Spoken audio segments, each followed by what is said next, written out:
Yo, I am so excited that you're here. We're about to have some fun. We're about to laugh. You can bring the whole family, bring the dog, bring your enemies. I don't know exactly how that's going to work out, but whatever you need to do, tell them all that we are about to laugh. Let me introduce myself. I am Michael Jr. Some would refer to me as Michael Jr. What I'm called to do is really, well, let me say it like this. I started out doing comedy, and I really enjoy doing stand-up comedy. What I'm really called to do is to comedically inspire people to live their best life. People want to laugh, but that's not necessarily what they need. I don't mean that people don't need to laugh. We do, and that's what we're going to do today. But what I mean is people may want something a little more than just laughs, which is why we actually called this comedy special More Than Funny. You'll understand that a little more as we jump into this comedy special. Now, you might be asking yourself, what's the catch? Why he dropping this comedy special for free? This don't make sense. Is there a catch? Of course there's a catch. I need you to, it's pretty simple actually. What I need you to do is just send me $20. If each one of you would send me $20, it's going to help us feed a black family in America. I'm just playing. My kid's already eating. There's actually not a catch. The only thing I ask you to do is if you like this special, if you laugh at all, I want you to share it with 7 of your friends. If you want to do 8, that's fine. I want you to share it with 7 friends.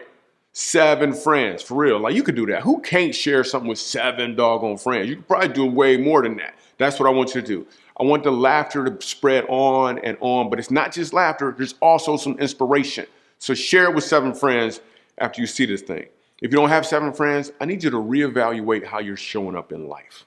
You also may be asking, why am I doing this? Well, there's a lot of uncertainty out there. There's a lot of fear, a lot of people dealing with depression. And I know that comedy can help break through that. But just because comedy breaks through doesn't necessarily mean that there's going to be fulfillment on the other end, unless we do something different with this comedy than it's ever been done before. I think you're going to know what I'm talking about after you see this thing. It's going to be so doggone cool. Now, I also want you to know we've decided to insert some additional information in the midst of the comedy. It's kind of like commercials, but it's not from anybody else. It's actually me telling you about some more really cool stuff we got that can help you take things to the next level so you can live your best life. Things like this cool podcast we got. We got a really cool course we created. I wrote a book, which is bananas. I wrote a book. Anyway, we're going to tell you about that throughout the special. But what I really want you to do is call your family, your friends, make sure they're all gathered around, because now we get to laugh together as opposed to dealing with all of this hurt and all of this pain and all these things that's been going on in the world. Just take a pause from all of the news, which is mostly bad, and let's just sit down and laugh together. Enjoy More Than Funny.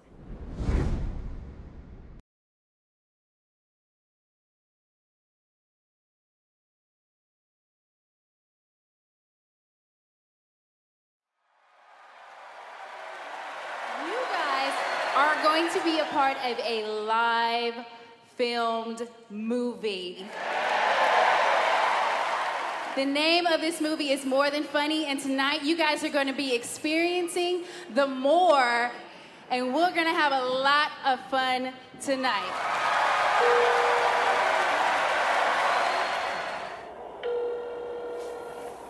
Hello? Hey, Mommy. Hi, darling. How you doing? Great. Awesome. I'm getting prepared for this comedy special we're doing, but it's not just funny, it's more. It's these inspiring stories that are in the middle of it. I'm trying to figure out a way to explain that to people because it hadn't really been done before. At first I wondered about what's more than funny. What does that mean? But you're going to be telling stories of real life people and the things that people go through. It's life, and if you can laugh through life, what a blessing. I would probably be speechless up there to try and introduce you, but oh my gosh, I must be like, everybody, I am so very proud, and with great joy, I would like to introduce you to my son, Michael Jr.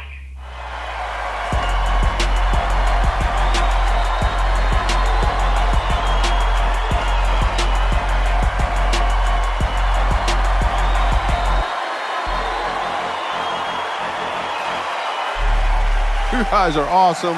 Thank you so much. You guys are awesome. All right, you can have a seat. I didn't do anything yet. Go ahead, have a seat. I ain't even crack a joke. I just want to throw that out there, yeah.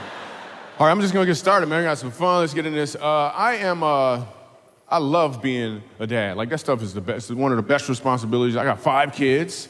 Yeah, man. And I travel a lot, you know, so I can see them all.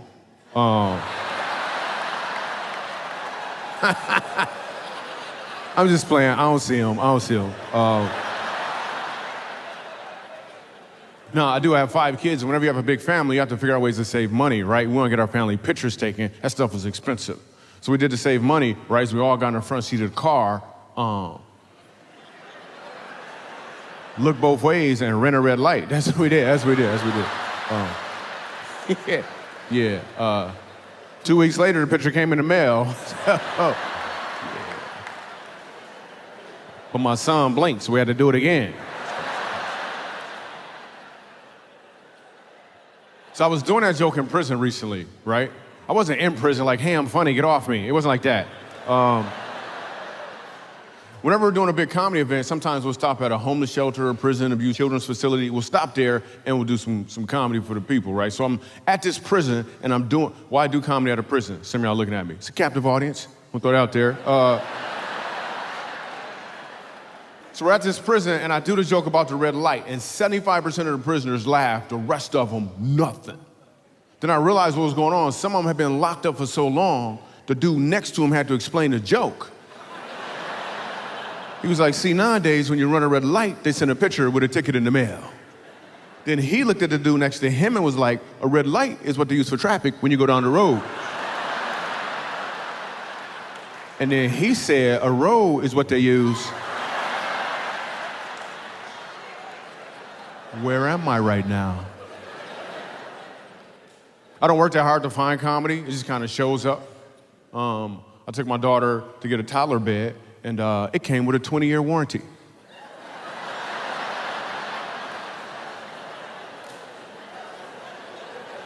I'm just gonna wait some years. I'm gonna take it back. They're gonna be like, what's wrong? I'm gonna be like, her feet are hanging off the end. And her husband's uncomfortable too. So, need my money back. So before I go any further, I want to explain to you guys how comedy works. This is how comedy works. First, there's a setup, and then there's a punchline. Let me explain. The setup is when a comedian will use his talents and resources to seize any opportunity to ensure that you, the audience, are moving in the same direction. The punchline occurs when he changes that direction in a way you're not expecting. When you catch on to this change, you've received the punchline, and the results are revelation, fulfillment, and joy expressed through laughter. Let me give you an example. I took my family to Mexico for a week on vacation. The first 2 days were rough because the people there kept calling me a Negro. The third day, I realized they were saying amigo. It was hard.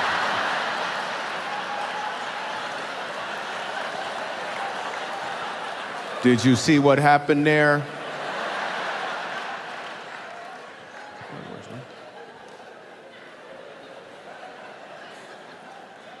Bro, what's your name right there? It's a brother right there with a hat on. What's your name? Oh, I said brother. I'm sorry. Yeah. You thought I said brother. No, I was talking to the black dude. I'm sorry.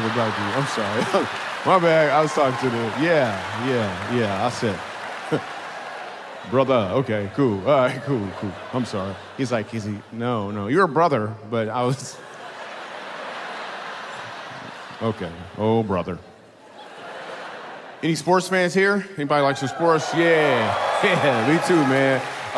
Baseball, yeah. Not me, not that sport, not that one.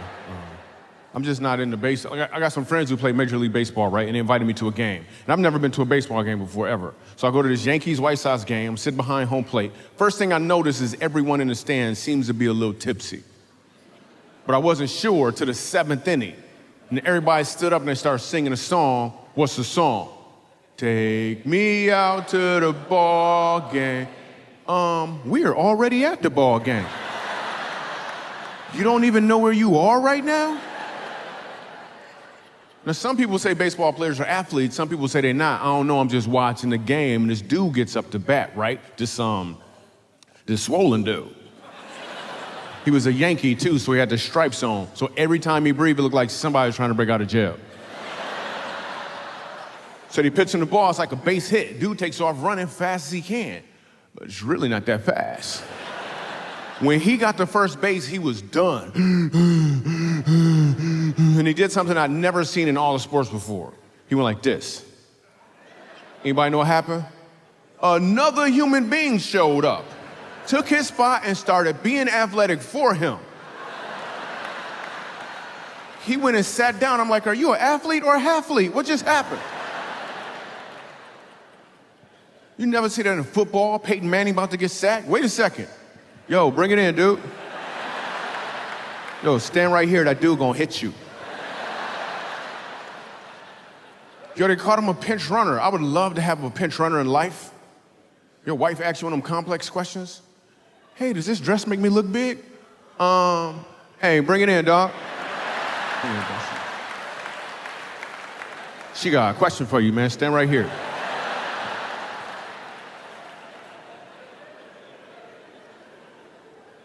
I like sports, man. And me, growing up around mostly black people, the only sports we ever played was water polo.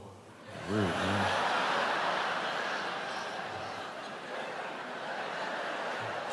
Why is that funny? Why is that funny? Because black people don't swim, that's why. I ain't saying all black people don't swim. I'm just saying all black people I know don't swim. I know, some of y'all are like, that's a broad statement. Okay, cool.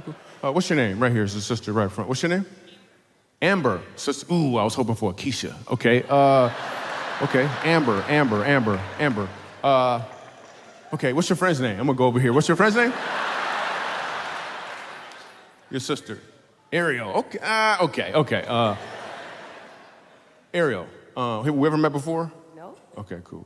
Ariel, you swim? No. What do you know? I ain't saying all black people don't swim. I'm just saying all black people I know and Ariel don't swim. Seem like a broad statement? I don't think so. That's why you never hear about black women giving water birth. You don't.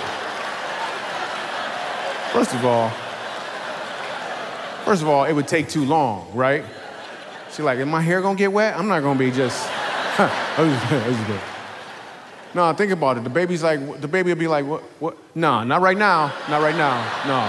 You need to get that right out there. You think I wanna come out to water? I just broke the water that was in here.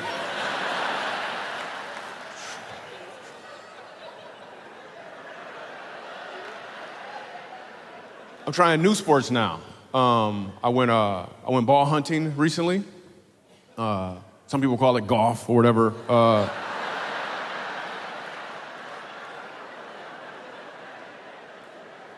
First of all, it took all day, right? And I shot a 121, right? And then we had lunch, and it was like, hey, we're gonna do the other 9 holes now. I was like, nah, we're not going back out there. And they lied to get me to go. They was like, yo, the greens are awesome. I was like, cool. I showed up with some cornbread. I was like, all right. Cornbread. If you didn't get that last joke, turn to the person in your section who looked like they can't swim.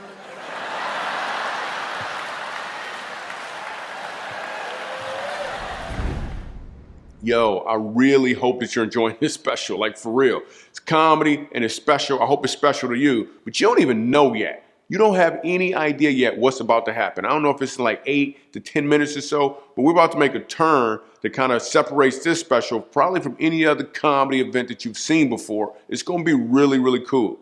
What I want you to do right now though, if you would please, I want you to join my community. We have a community of folks who are all about not just jokes, but also being inspired. And I want you to be a part of that. We send you footage, we send you some really cool stuff, some laughter, just some random stuff that we don't put anywhere else on social media or any other platform that you get access to simply by being on my list. So all you gotta do is go to michaeljr.com/special. michaeljr.com/special, you'll be on the list. In addition to that, I'm gonna send you a free chapter of my book, Funny How Life Works. So just go there right now. Like you can do it right now. I'll just wait. I'm just gonna wait. It'd be awkward. We might have a QR code up here too. If you want to do the QR code, you can just hold your phone and you know how to do it. You've been to a restaurant before. unless you're watching this in prison. A QR code is a thing where they, an iPhone is a telephone is a, I don't need to explain. Anyway, do that, and we're going to jump back into these jokes right now. Yo, but I think working out is important. I was at the gym the other month, right? And I was gonna do some cardio, right? But they moved it upstairs. I ain't going up there, man. You tripping? Hey, get an elevator or something, man. I'm going up there, man. So I'm about to work out, and I get recognized by this lady. I guess she's one of them. I was like, hey, how you doing? She's like, Michael Jr., you don't understand. You my favorite comedian. Every time I see you, I laugh my butt off. I was like,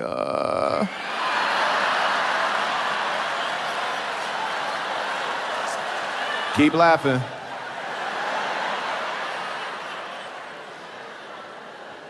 I'll try to be funnier. I don't know what to do. Yo, and the gym we go to, it has free childcare, which is awesome, right? Because the kids are like, they're doing arts and they're doing crafts and stuff. And me and my wife, we at home. That's where we at. Yeah, we at home. We might stop for ice cream or something, but we at home for the most part. It's weird when they call you because they about to close. Stuff is rude, man. I'm trying to sleep.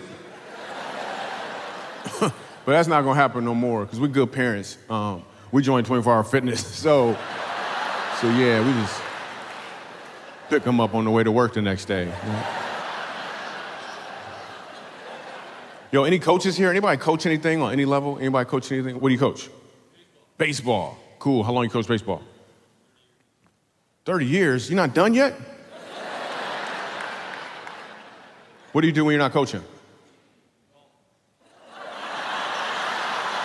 Golf, cool. The other day I met a dude who said he was a project manager. I was like, what, you collect rent? I don't even know what that means.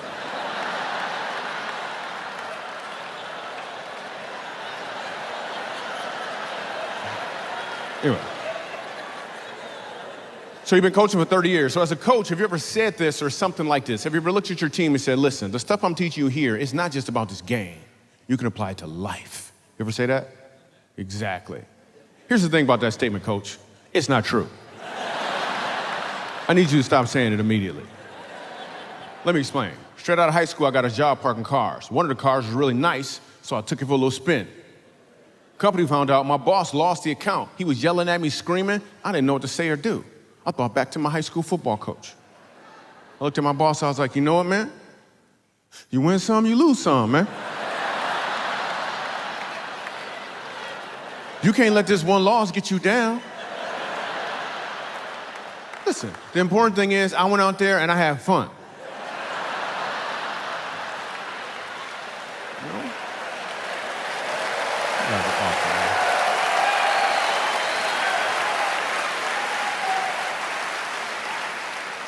So I grew up in the hood. Well, for this next joke.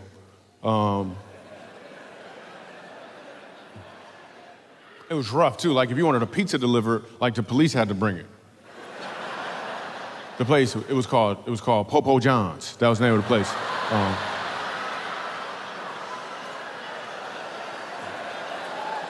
Just trying to see what side of town y'all from. That's what I was trying to do. We used to play games in my neighborhood, though. Remember the game Slug Bug? If you're from the East Coast, they call it Punch Bug. Here's how the game works. If you see a Volkswagen Bug, you get to hit your friend. Those are all the instructions. In my neighborhood, they would take the game a little too far. They would add to the game. You ever play Uppercut Fire Truck? What about Minivan Body Slam? You ever play that game? There's always one crazy dude in the group who'll make up games on the spot, like hit you in the throat tall building. You play too much, man. You play too much. And people will ask me sometimes, Michael Jr., what makes you laugh? What makes me laugh most, really, is awkwardness. Did you feel it just now? Did you feel it? Like, I'll look for awkwardness. Like, I'll get on an elevator when there's like 6 or 7 people in there. I'll let the door close behind me, and I won't turn around.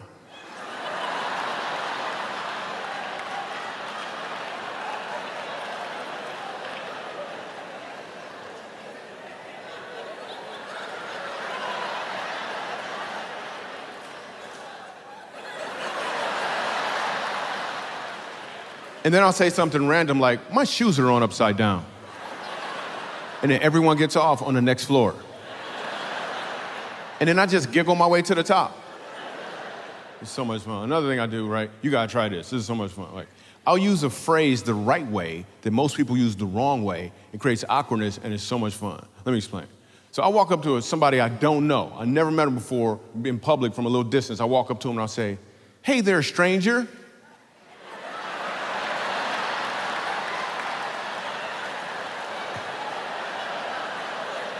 Haven't seen you in forever. Then I just walk off. I'm telling you, you gotta try it. It'll be awkward at first. When you go home, you'll be crying. Like, it is the best. It's the best. Yo, something else I did, like, so I grew up in Michigan, right? And it's cold in Michigan, right? Now I live in Dallas, right? And recently I found one of my old ski masks, right? And I like awkwardness and stuff, man. So I just start walking around Dallas with a ski mask on, man. I'm not gonna rob anybody, that's just wrong. I just got a ski mask on, right? Went to the bank, too. Again, I'm not gonna rob anybody. I'm in line like everybody else. Hey, little girl, how you doing? Cool.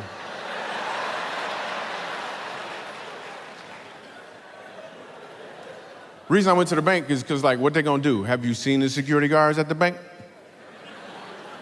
It's like one extreme or another. Some young dude, pimples on his face, he really an insecurity guard. Or it's like a super old dude with like 6 hearing aids, a social security guard. And they never got a gun. They got a walkie-talkie. You're not a security guard. You a tattletale. That's what you are. You're a grown man tattletale. That's what you are. Yo, what about this one, right? You ever be on a job interview and partway through you realize, I don't want to work here. Yo, at that point, don't bail on the interview. You should have fun. Flip the whole interview. They say something like, so tell me a little bit about yourself. You're like, you know what? You go first. Let me ask you a question. Where do you see me in 5 years?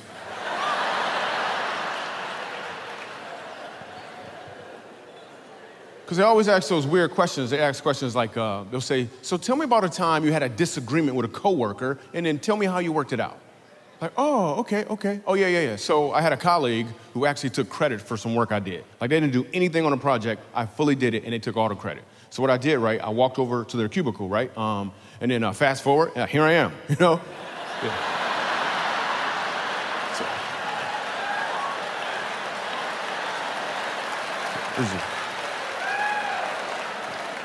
I think we're 100 feet away from my last employer. We're good. That was a restraining order joke.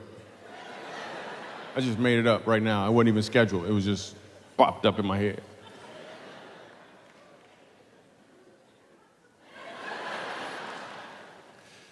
So this first story I want to share with you actually ends with me doing stand-up comedy at a homeless shelter. And up front, there's this lady named Eileen who's laughing. And it's pretty awesome to see her laughing because when we first met her, she was in a completely different place. But all of this changed because there's a guy named John Ramsey. I've been asked what prepared you for where you are today. I've had a lot of career changes over the years, and looking back, it made perfect sense that I would be doing what I am now. Everything, everywhere where I've worked, everything I've been involved with has prepared me for where we are today.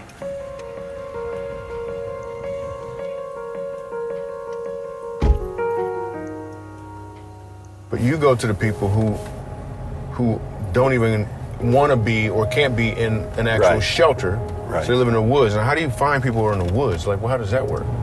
I literally go in search of them. I use Google Earth in the city to where if I'm looking at a patch of trees there and you see blue, blue is a common color of a tarp, then I know that there was a campsite there. Some of the locations can be really difficult to get to, so that's where we use that little ATV that we used.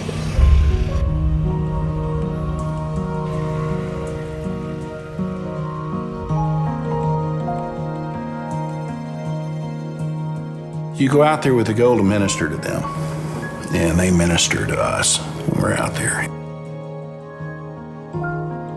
We focus on the guys that are off and forgotten or want to be forgotten.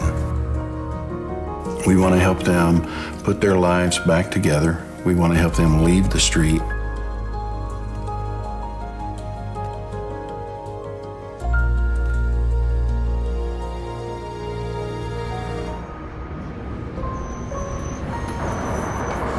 I've got to make a difference. I can't imagine not having someone or having that hope, and to be able to give someone that hope, I can't put it into words.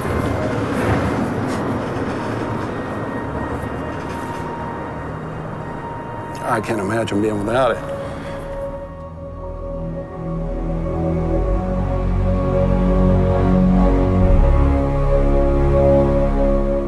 So John is all in, serving some of the most needy homeless people in his area.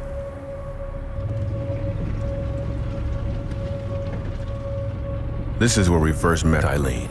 Just as city enforcement crew was kicking her out of the place she was trying to live, or should I say survive.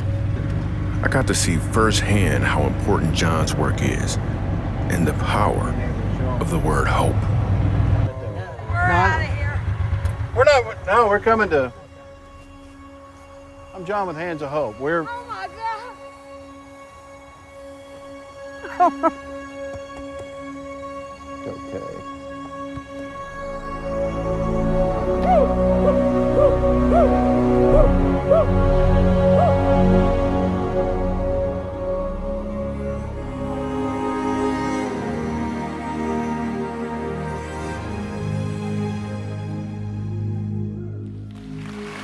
So, let's go. So I'm the type of person, like, I find comedy everywhere, right? And if I don't, I just make it up, like this next thing. I met a family from Africa who came to America to adopt a white kid. Her name was Emily. They changed it to Ubuntu, and they don't know how to do her hair. Yes.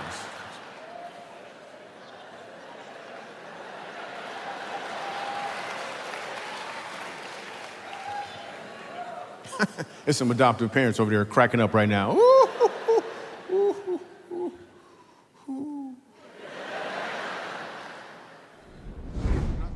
Yo, so I hope you enjoying this special. As I said, here I am again. I got something really cool to tell you about. So, as you know, I don't just want people to laugh. I want to help people as much as I possibly can. One time when I was performing in Los Angeles, I was outside this club, and when I walk outside, I saw a homeless guy. Never seen a homeless guy outside this club before, ever.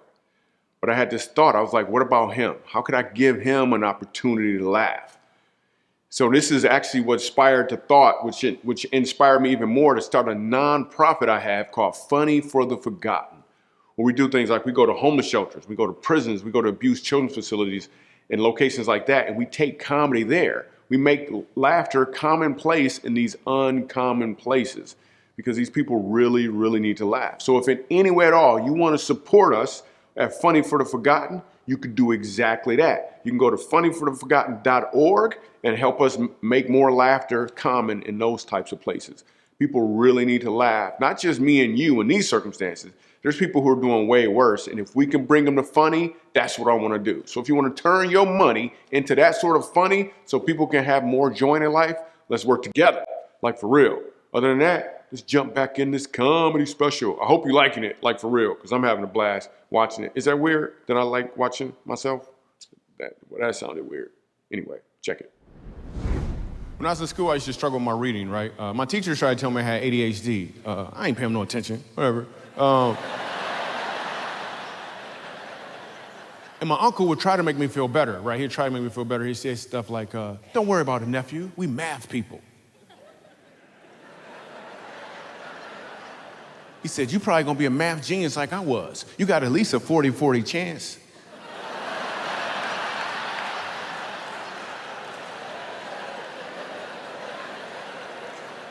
He was like, boy, listen, if I had a nickel for every time somebody tried to tell me my math was wrong, I'd have $2.83.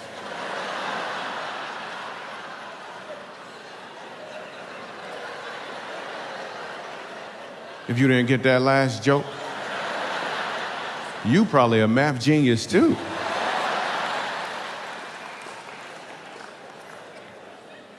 I did though, I used to struggle with my reading in school. I used to struggle with I read fine now, by the way, like the signs over the door that say excite, I can read that stuff, man.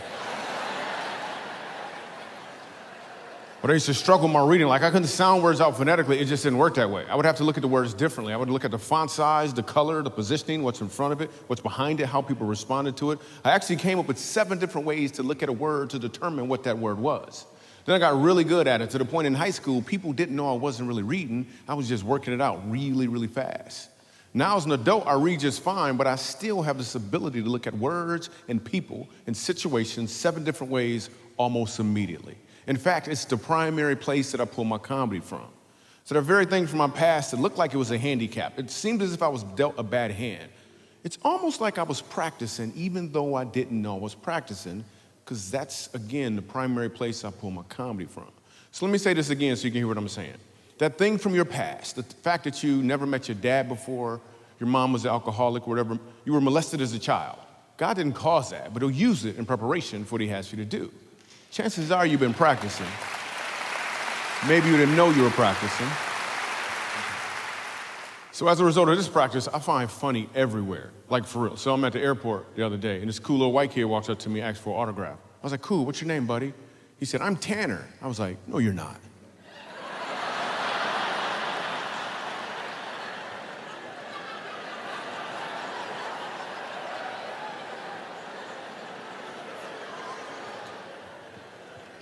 Help your neighbor, help your neighbor. I'm watching TV, right? I'm watching TV and this commercial came on. You've seen it before. There's a commercial where the old lady, she fell down and she's like, help, I'm falling and I can't get up. First thing I'm thinking, why don't the cameraman help her? He right there. He is right there. What's so wrong with this world, man?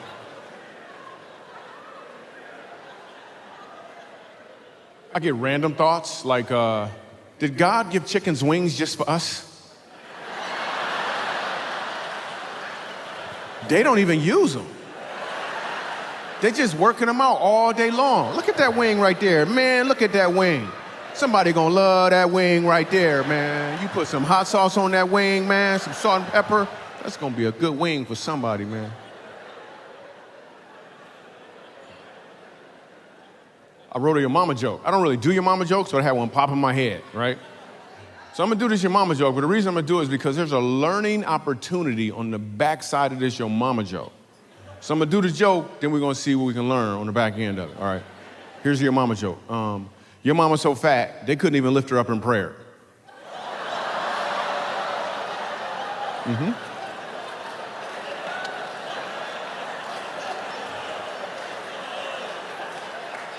That's about what I expected just now. That's what I expected. So notice the response to that joke. If you laugh, that's the right response. But as you notice, some people went, oh. Let me explain to you where you went wrong. When you hear Your Mama joke, you're under the impression that somebody's talking about your mama. It's not your mama. It's a random mama that nobody knows. Nobody's ever met her before. She probably don't even got kids. It's a random mama. But instead of you enjoying a joke, you sitting there going, no, stop it. She's trying to lose weight. Stop it. It is not your mother. It's a random mama. Nobody's ever met her before. This next joke is one of my favorites because it's a time-release joke. What I mean is I'm gonna do the joke and some people are gonna get it immediately. Some people anywhere from 5 to 15 seconds later. Other people, not tonight. That's okay, that's just where you are right now. The fun part about this joke is I'm going to deliver the joke And once you get the joke, I want you to be quiet and listen for the pockets of people in your area, in your theater, getting the joke at different times. So here it is. I'm thinking about opening up some restaurants in the north. Probably gonna call it African American Barrel. So I'm thinking about calling it. So.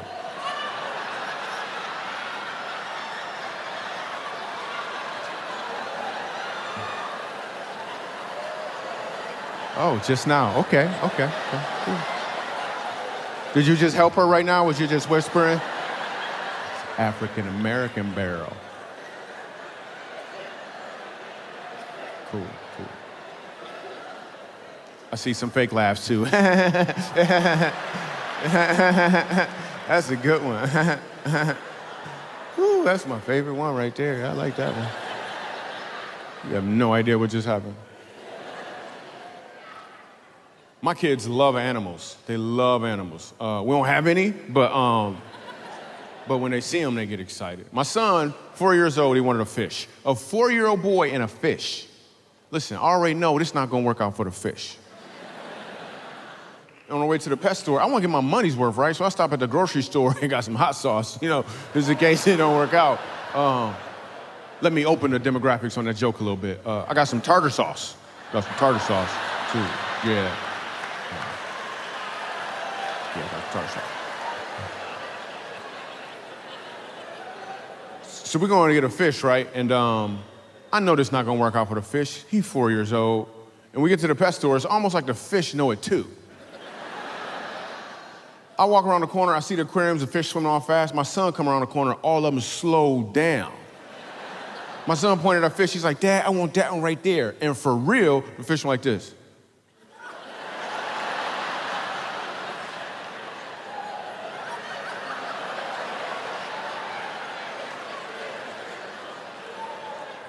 My son was like, Dad, is that fish doing that because he's about to die? I was like, that's exactly why he's doing it, son. I was like, come on, son, let's find another fish. And I look back, and the fish went like this.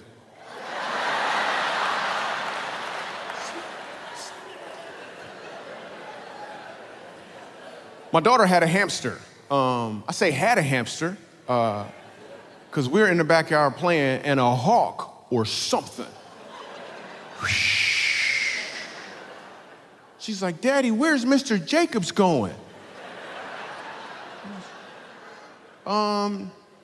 He going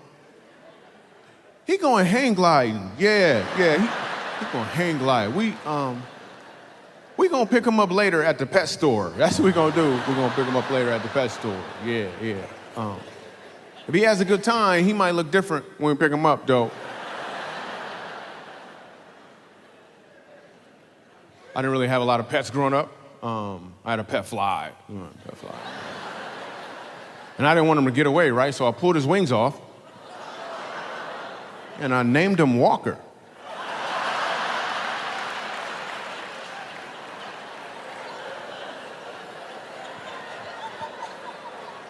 I'm sorry, I heard some people grimace when I said I pulled the wings off a fly. Is there something nicer you do to flies that are in your house? You smash them, that's better. Seems much better. Because for all we know, a fly could grow his wings back. He's not gonna reinflate. I hope you're still having fun. Hope the whole family is still around, having a great time. I know I am, like on the real. So, what's coming up next in the comedy special, we're gonna start talking about some dogs and even, well, I don't wanna give it away, but this is one of my favorite things because it's like improv. It just everything you're about to see in the next part of the special, improv. Like off the dome, none of this stuff was planned out at all. So, speaking of not planning things out, one thing I really like to do is leverage my comedic ability to help people understand life. I've mentioned that before. Like, I really want to leverage it. That's why some people might say stuff like comedic thought leader, because I really want to help people get there. So to do that, we created some tools that I'm about to tell you about. I wrote a book, first of all, called Funny How Life Works, where it takes stories from my life and we add some really cool content and some understanding to those stories in a way where you can apply it to your life. There's actually some applicable principles in the books. You're laughing, you're having fun, it's going kind of deep. So you can get that book. Super excited about that. We also created a a journal that goes along with the book, and we made a course called Get On Course. That is not the name of it, but that's exactly what it does. We leverage comedy in a course to help you understand how life works. So you're sitting back, you're laughing, you get to enjoy this course. You can watch with your whole family, you can do it with your small group. It's pretty doggone cool. And I want to give you access to it, like on the reel. So you can get access to the book and all of the whole stuff. There's probably a QR code up right now. If you want to get that, boom, the website is on the bottom of the screen. These are all tools, just like this comedy special, just to help you be in a better place.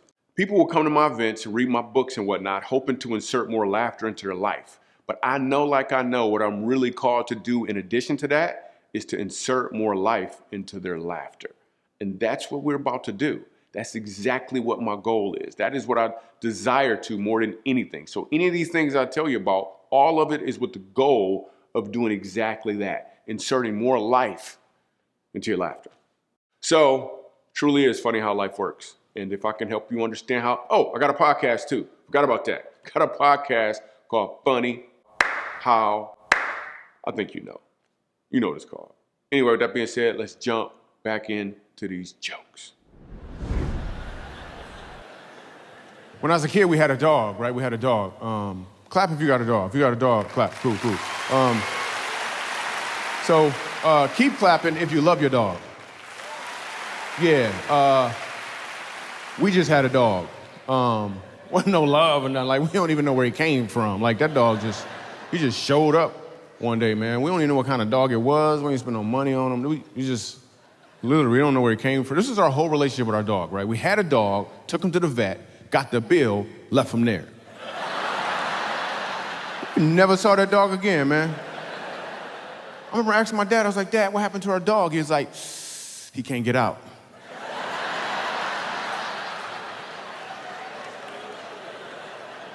I was like, what? He said, he can't get out. Remember when your uncle was locked up and he couldn't get out? Same thing, man. Dog ain't got no job either, man.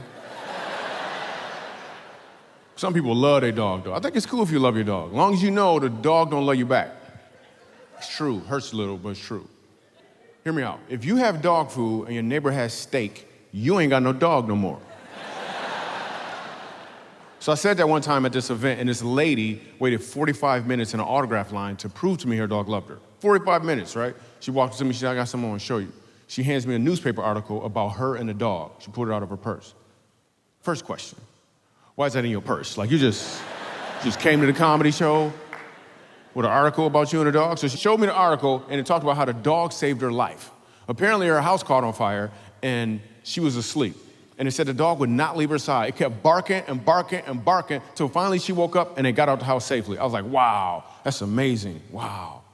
Hey, let me ask you a question. You didn't have a doggy door, did you?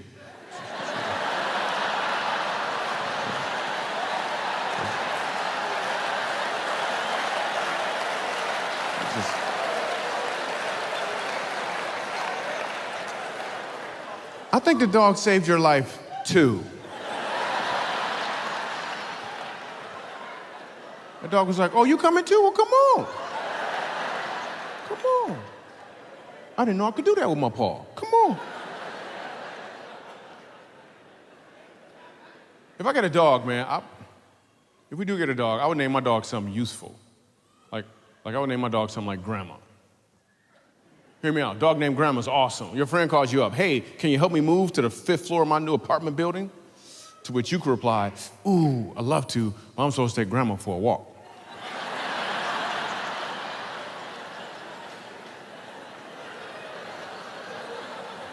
But you gotta be careful though, because you'll forget your dog's name is Grandma. You get mad at the dog and sound like a crazy person. Doggone Grandma chewed up my shoes and peed on the couch. She getting old, man. Think I'm gonna have to put her down, yo.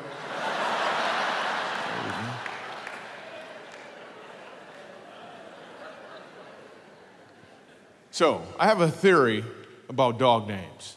This is a theory. I'm not saying this theory is 100%, just letting you know it's a theory I have about dog names. We're gonna check the theory right here in your city. We're gonna just check the theory, I don't know for sure. So, here's my theory. It seems like my white friends, when I talk about my white friends, I'm including the white people in this room.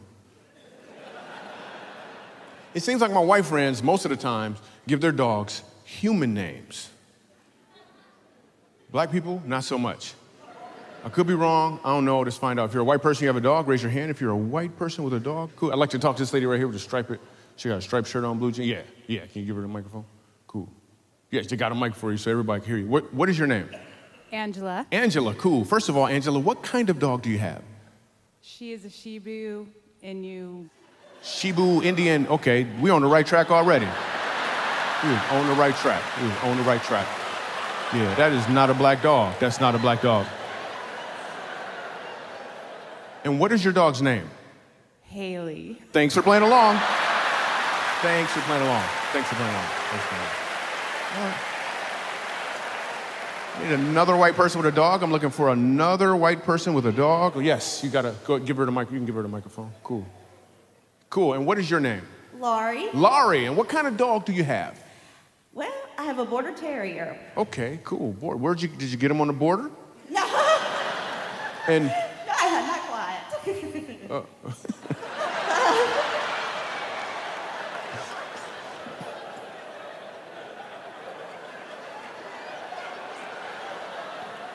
your laugh is amazing, by the way. I just want to throw that out there. That little at the end, that's pretty awesome. Okay, and what is your dog's name? Caleb. Thanks for playing along. Need another white person with a dog. I'm looking for another white person with a dog. There's a little girl with her hand up. Let me explain something to you. First of all, you don't have a dog.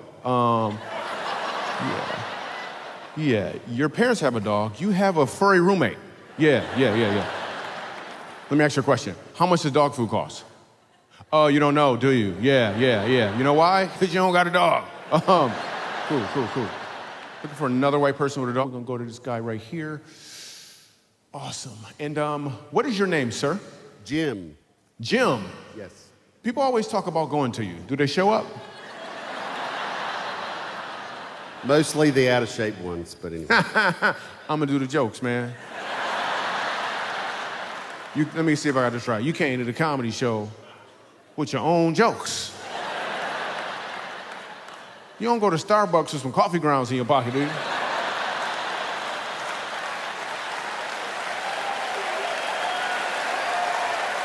I just need sugar. That's all I need. All right, Jim, what kind of dog do you have? A Weimaraner. I'm sorry, what happened? You said, why am I running? Who are you, the police right now? I don't understand what just happened. That brother just broke down into, why am I running? You're not running right now. We were just talking about people going to the gym. Maybe they need to run. I don't know what's going on with you right now. All right, and what kind of dog? You said it's a Weimar? A Weimaraner. Okay.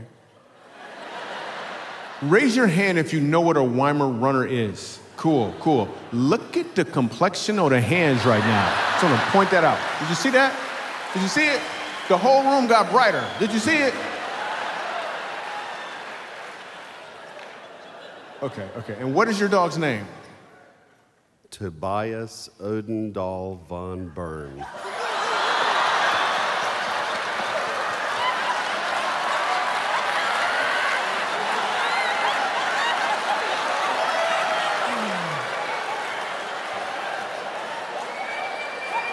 Does your dog have a job or something? Your dog got a social security number, don't it? Let's check the other half of the theory. I need a black person with a dog. First of all, notice how many hands are not going up. I'm gonna point that out real quick. Notice how many hands are not going up. Okay, cool. I'm gonna go with that sister right there. Is that okay? Can y'all get her? Is it two? Right there. No, you gotta keep your hand up. Yeah, with the stripes right there. Cool. Pass the mic down to her. You can tell this is completely unrehearsed. I just want to throw that out there. They would already have mics. Just jumped up. Hello. Cool. And what is your name? Jasmine. Jasmine. Where'd you get your dog from? My sister, she brought it home and it looks like Wishbone. So she brought the dog. So you didn't pay no money for the dog. That's the point, right? That's what I'm saying right there. Okay. All right. And what kind of dog is it? It looks like Wishbone, so I don't know. I have no idea what you're talking about right now. What is your dog's name? Coco. That's what I'm talking about right there. That's what I'm saying right there. That's a black dog. That is a black dog. She don't know where it came from. She don't know what kind of dog it is. She just named it Coco. That is so awesome. All right, I'm gonna go with one more brother. I need a black person with a dog. One more. I want a brother with a dog. A black person with a dog. Yeah, a brother right there. Right. You could. Yeah. Right. Boom. There he is. Keep your hand up. Keep your hand up. Yeah. What's your name? It's Brandon. Brandon. Cool.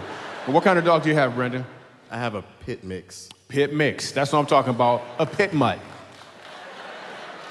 Okay. And what is your dog's name? Coco. Coco.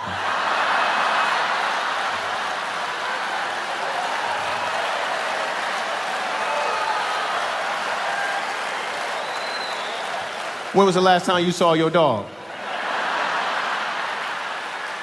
She don't even know when she seen that dog last. Did Coco look like a wishbone?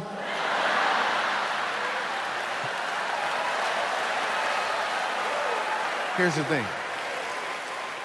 thing. When you give your dog a human name, like Marvin, you spend more money on the dog. You at the vet talking about some, man, it's gonna be $2,000 to fix Marvin. $2,000 for Marvin? That's my buddy, man, no problem, here you go. Try this out. It's gonna be $1,500 for Peanut. $1,500 for a peanut? Man, you can keep that peanut, man. I will get me another peanut somewhere else. I don't need that peanut, man. It's just easier to let go. That was dope. So that stuff never gets old to me. So I was doing a joke one time, right? And I got to the part where I said I need a black person with a dog, right? And no black people in the whole room had a dog. Like nobody for real. So I said, anybody used to have a dog? His brother raised his hand. I was like, what happened to your dog? He said he died. I was like, well, what happened? And for real, he said, he just woke up dead.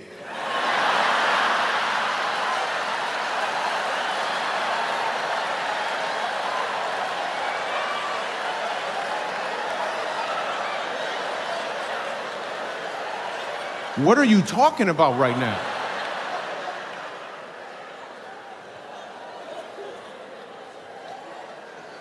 He just woke up dead.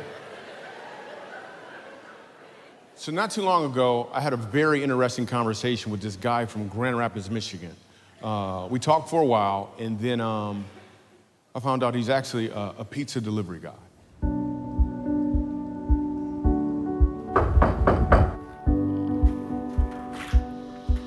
Hey, how's it going, man? Yo, what's up, bro? Good.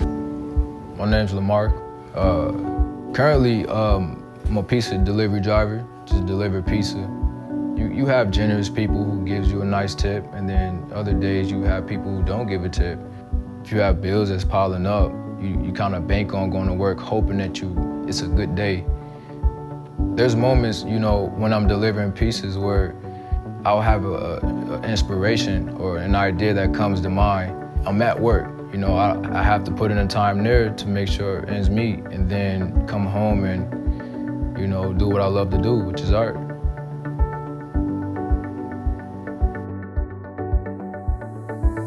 There's 3 guys standing and 1 is sitting, but the reason he's sitting is he's actually missing a leg.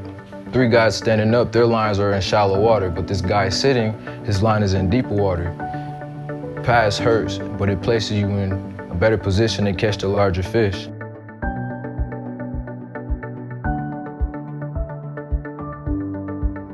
So listen, there's a family that you don't know. It's the Day family. This is a picture of their son. His name is Brexton. He's special needs, and he recently passed away. I've always known I wanted to help people, ever since I was a little boy. So I have this art ability and I have this desire to help people, but I haven't had the best opportunities to show my love for art and my love for helping people come together. Let me explain, I ain't paying you. So now I actually get to give, from something that I love to do. So Brexton and McKeely were born 3 months premature. They would fit really in the palm of our hands and just their little legs would hang off. They were tiny. They were both actually diagnosed with brain hemorrhages at about a week old. And a week later, they took a second scan, just kind of normal protocol. And McKeely was completely and totally healed from that. Brexton had not.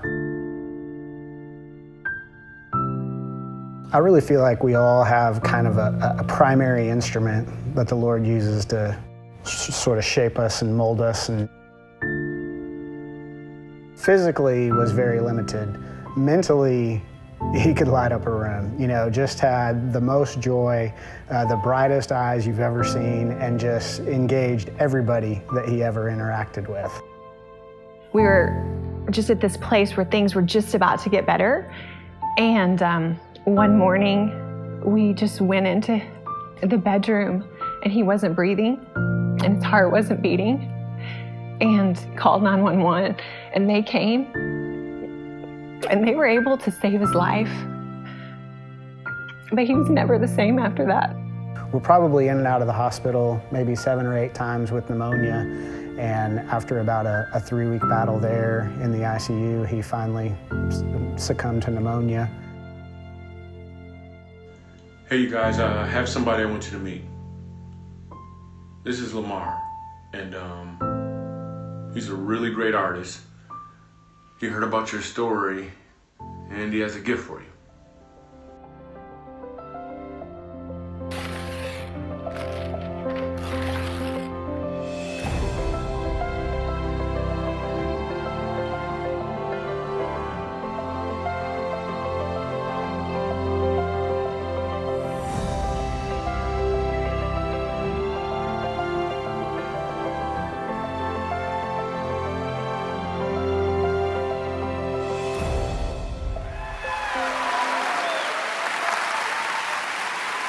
That was pretty dope. So I'm an early person. I don't know if there's any early people here, but I'm an early person. What time you get? You early? What time you get up? 5:15. I was thinking 11:30. Yeah, that's what I was thinking. Wow, 5:15. Yeah, them early people always got those sayings too. It's the early bird that gets the worm. Here's the thing, I don't even like worms. Yeah, you get up and have all the worms you want. Yeah. I'm gonna get up later and have some sausage. You ever listen to that saying? You ever break it apart? It's the early bird that gets the worm. The worm got up early too. Look what happened to him.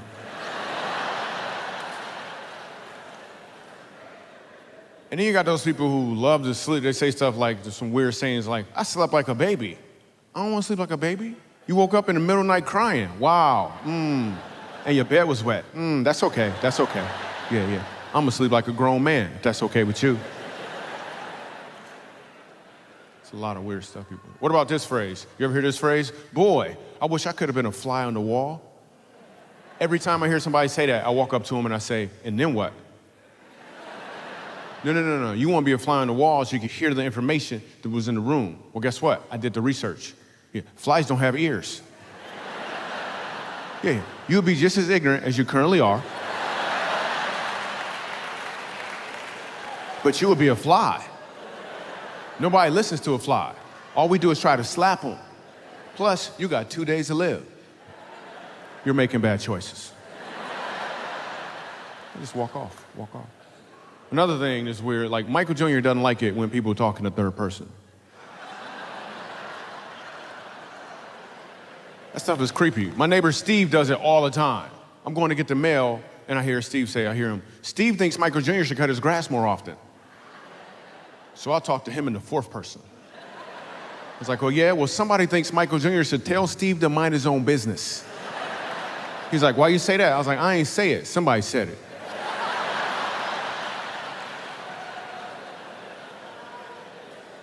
Yo, what about this phrase? People ask me this, Michael Jr., where you from originally? Originally, huh? Well, I was conceived in Michigan. Yeah.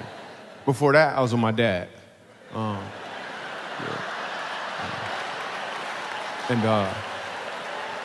And then there's a swim competition, right? And I won, which is crazy, right? It's Currently, I don't swim at all, oh, man. But I used to be fast, though. Man, I was good. Man, I was fast. Phew, I was fast. Man. I don't know what happened, though. I don't know what happened. So I pay attention to what people say in their language, but sometimes I don't pay attention to my own language. Here's what I mean. I'm at this restaurant in Dallas, right? It's called Babe's Chicken. They got some delicious, delicious chicken, right? But they got these biscuits that are amazing. And you get the little honey, and then so I'm getting some biscuits to go, but they out of honey. So dude goes to the back to get some honey, right? And I'm sitting here, and my pastor walks in. I'm like, hey, Pastor Robert, what's up, man? He was like, hey, Michael, what are you up to? I was like, oh, I'm just waiting on a couple of honeys, man, you know?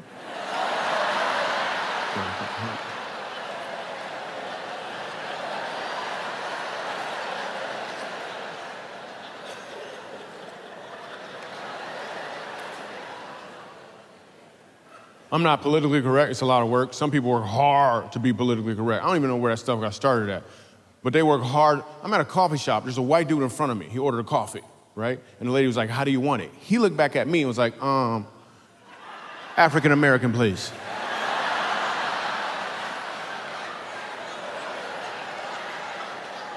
I was like, cool. So I tried it. I was like, all right, let me get the Caucasian mocha. Can I get the Caucasian mocha? No, there's no, okay. I don't understand the politically correct. It's just too much work. I just think from the abundance of their heart, if you put the right stuff in the heart, the right stuff will show up. But some people work hard at being, listen, I remember the day.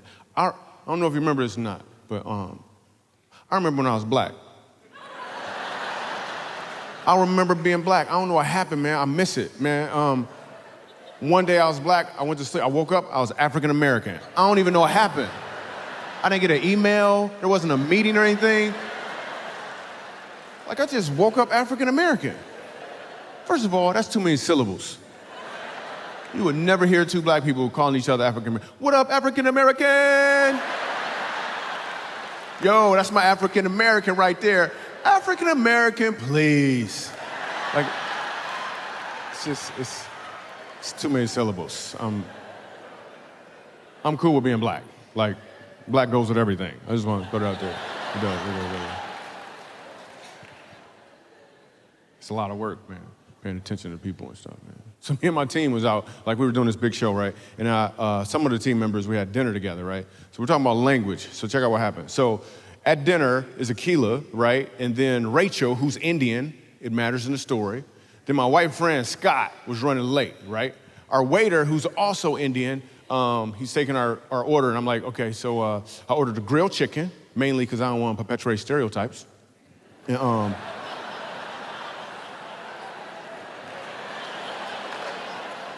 got the grilled chicken, I got some mashed potatoes, then our waiter says, would you like Asperger's?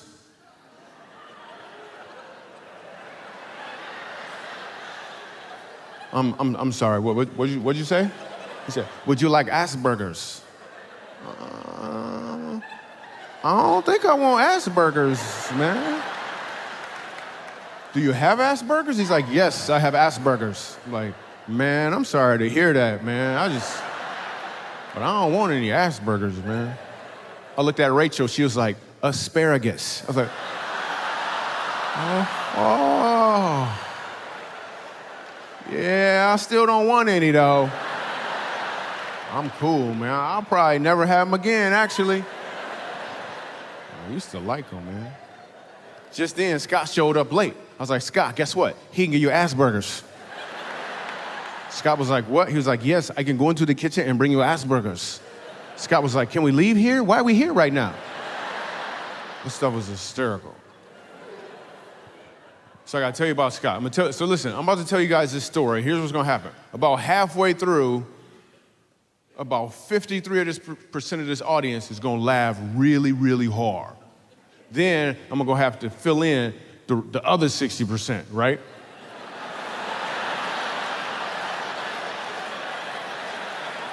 Guess you a math genius too, ain't you? You a math genius?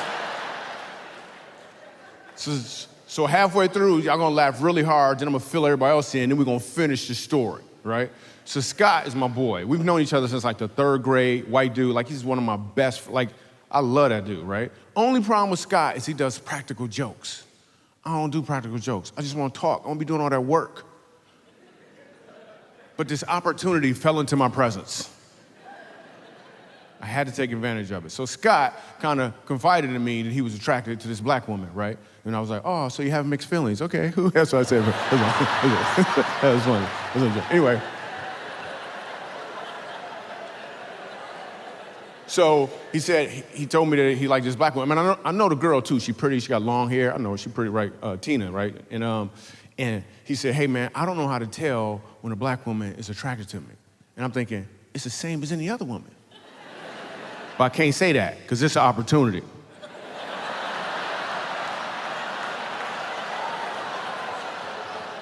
So I was like, all right, Scott, so this is how you can tell when Tina, and I know her, she's pretty, she got long hair, right? I said, this is how you can tell when she's attracted to you. She'll give you a signal. She may not even know she's giving you a signal. She'll give you a signal, she may not even know it, but you gotta be looking for it, right? Here's a signal when she's attracted to you, because I know her, she's pretty, she got long hair, right? So I said, Scott, here's the signal she's gonna give you when she's attracted to you. She's gonna do something, she's gonna do this right here.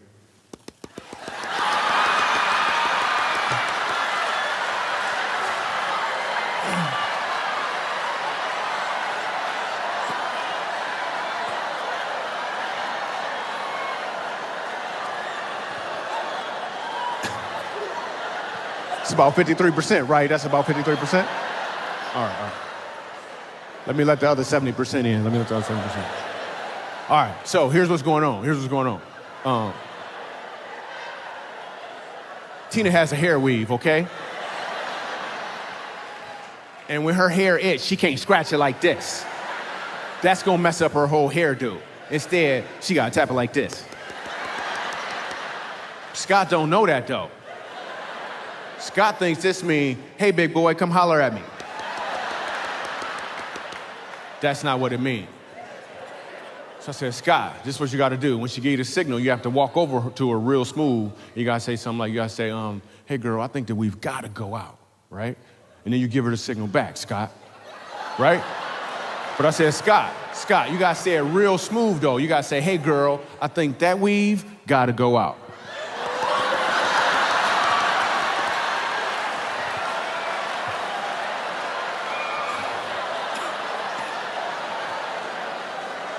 I just want to be there when it happened. I just want somebody to record it or something. Okay, so I'm the type of person, right? I love to give. Like, I love giving, right? But I try to give when I should give. I try to never give out of compulsion or emotion, right? You ever see them commercials of the wounded dogs? Please send this dog $20. I ain't getting that dog the money. He got a job. He an actor. I see him on TV. I try to give when I should give. I try to never give out of compulsion or emotion, right? So recently I met this family, right? The Richardson family. I think we have a picture of the Richardsons. I think we have a picture of them. That's the Richardson family. Beautiful family. Look at the little boy between his dad's legs. He is doing too much right now, right? Beautiful family. So let me tell you about the Richardsons, right? The Richardsons have 5 biological kids, right? And then they adopted 2 teenagers. And at the same time, they were fostering 5 siblings, all under the age of 7. That's a group of kids. Then someone came along and they wanted to adopt 2 of the 5 siblings, which means they would be split up and probably never see each other again.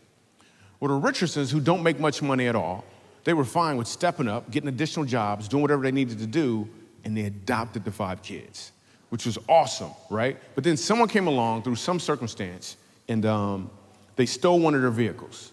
Now, this really big family is down to 1 vehicle, and they sometimes have to make like 2 trips to get places. And this is where I found out about it. And I felt like I was supposed to do something, but I didn't feel like I was supposed to just buy them a vehicle. I felt like I was supposed to do something more. So me and my family got together, we prayed, and we came up with this idea to do a comedy show fundraiser for the family. But if I do a regular comedy show fundraiser, that is technically me buying them a vehicle. So what we did was we printed up these tickets, right? And we went to 4 of my events across the country, and we told people about the Richardsons. And we said to them, hey, you saw the Richardsons, and we got this thing we want to do. We want you to buy tickets to a comedy show called the No Show Comedy Show. They was like, well, when is it? I was like, I don't know. I'm not going to be there. And people bought tickets. I was blown away. Listen, now the Richardsons have no idea we're doing this because I didn't know if it was going to work. We didn't want to get them excited, get their hopes up. And listen, the ticket buyers, we didn't promise them anything at all. The back of the ticket actually said, you're buying a ticket to a show that won't happen, and this is not a tax deduction. We ain't promised them nothing at all. Only thing we said, if the family gives us permission, we'll capture their story and we'll share it with you. That's the only thing we said to them.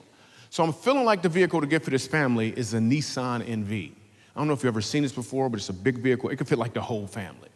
So we get some money together and we go to the dealership and they have a Nissan NV and we got enough money for it. But then I also noticed that they had the Nissan NV. Well, I'm the type of person I like to give the same way I want to receive. So I want the Nissan NV. Well, the dealership found out what we were doing and they bought 40 tickets for all their employees to a show that would never happen.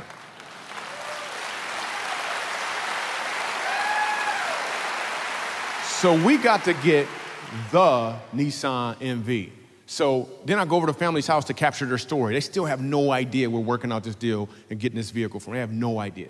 So I go over to their house and I tell them the reason I'm there is maybe I'm telling them we're doing a fundraising video for them, so maybe they can raise some money, pay off some bills, right? They have no idea what's going on.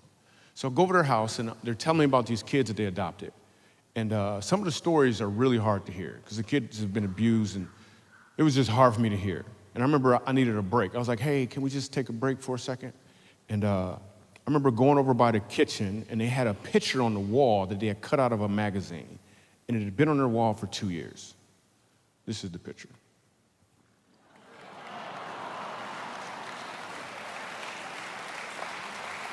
That is a Nissan NV. They actually wrote on top of it, God is awesome, this is our car, reach for your goals.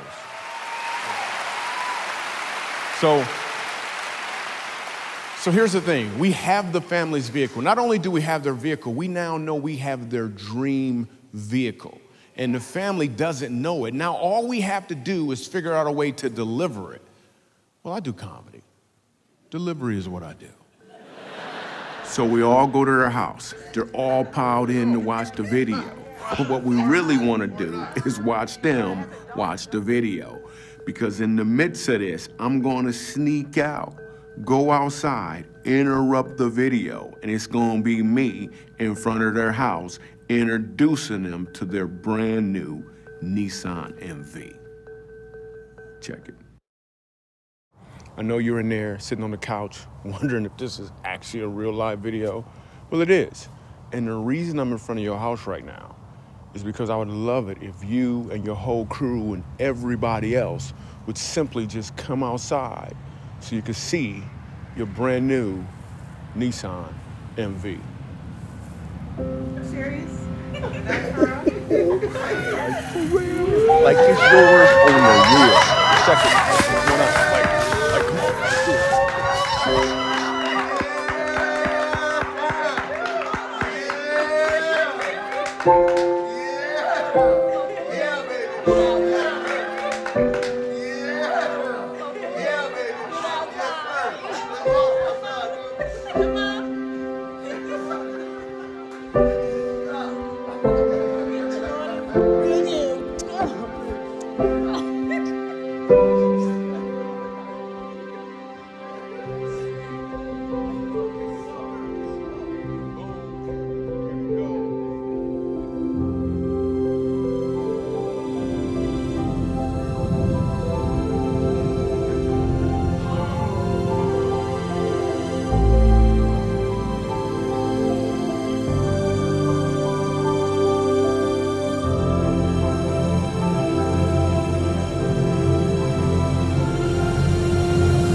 cool part is your payments are only $400 a month.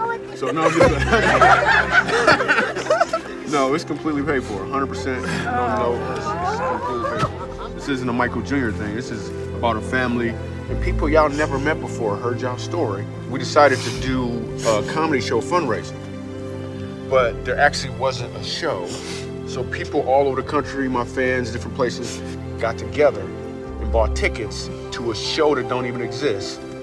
So y'all can have this.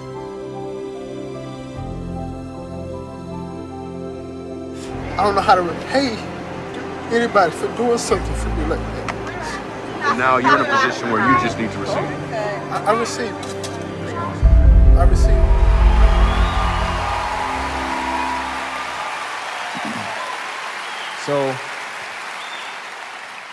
So I'd like to explain to you how life works, at least from a comedian's perspective. First, there's a setup, and then there's a punchline.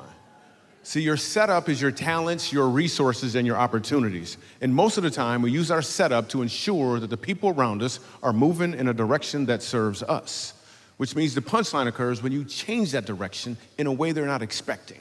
You actually use your setup for other people. The results are the same, yet multiplied. It's revelation, it's fulfillment, and it's joy. But it's not just for the one receiving your punchline. It's also for you who get to deliver the punchline as well.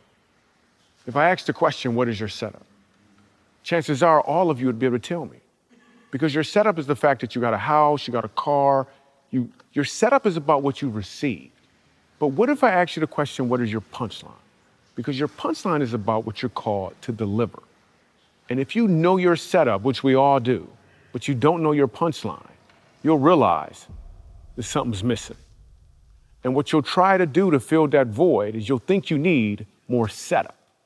But what you really need to do, you need to know what is your punchline. And please understand, just like me struggling with my reading as a child, your setbacks are part of your setup so you can deliver the punchline you're called to deliver. Much like a slingshot, the further you've been set back, the further you're going to reach. But what are you going to aim for? Listen, the 3 stories that I shared you this evening are simply about people just like you. They've used their setup and their setbacks to deliver their punchline to somebody that needed it. So we were in Nashville doing a show. And whenever I'm doing comedy, I'm trying to listen in between the jokes. And what I'm listening for is there's a question that I'm asking, and I'm asking the question, what can I give to this audience now? What does this audience need? But listen, you have an audience too. And you also have jobs and careers, and you also have some gaps. And if you would just simply start asking the question, what can I give to the people around me, it'll change the whole game. So I'm in Nashville, and I'm listening in between the gaps, doing the jokes, and I feel like I'm supposed to talk to this lady who was in the front row off to the side. But the lady's deaf, and I don't know no sign language, but there's a sign language lady up there, right? I mean, I don't know. Only sign language I know is, that's all I got, right?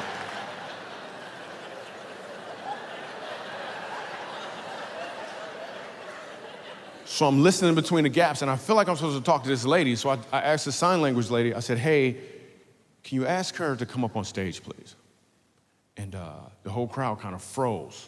Like, they don't know what's going on. She don't know what's going on. I don't know for sure what's going on. So I say, hey, can you just ask her to come up on stage? So she signs to her, and the lady comes up. She's really, really shy. It's a white lady, maybe 53 years old. She comes up, and then I said to the sign language lady, I said, can you ask her, what is her biggest need? And she signs over it, and she signs back, and she says she doesn't have any needs. She says she's okay. I was like, nah. I said, ask her what is her biggest need. And then she signs back, and she says, well, her and her husband haven't been able to go on vacation together in over 13 years. And they just need a weekend or something away. I was like, okay. Now normally you would just stop right there, get some money, and then da-da, we're done. But no. I just asked the next question. I said, why not? And then she said, well, she did the sign language thing, came back, signed. And she said, well, they have a special needs child, and they can't afford anyone who can take care of the child in a way where they feel comfortable and they can leave. I was like, okay.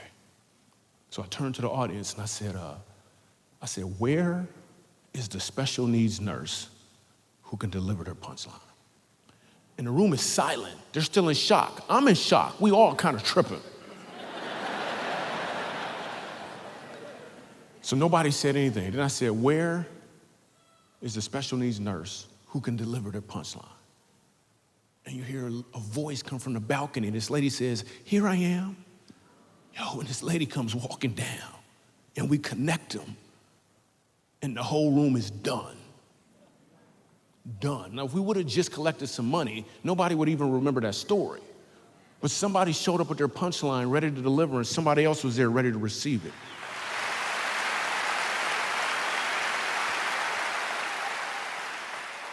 Listen, I love you. I appreciate you. Go deliver your punchline. Thank you, guys. I love you.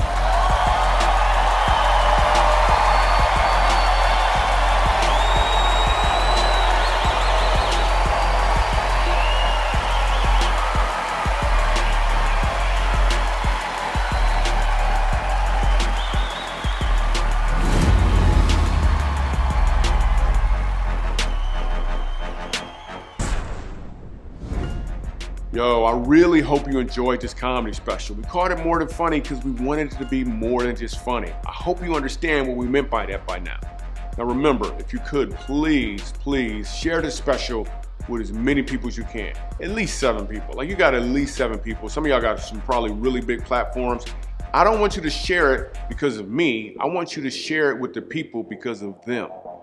Like, I really mean that. What I mean by that is they have so much more to offer. Now, in addition to sharing this, if you could, if you're interested, don't forget, we also have the podcast, which is called Funny How Life Works. We got the course, we got the book, we got some really cool stuff that can help you go to the next level in what it is you're called to do.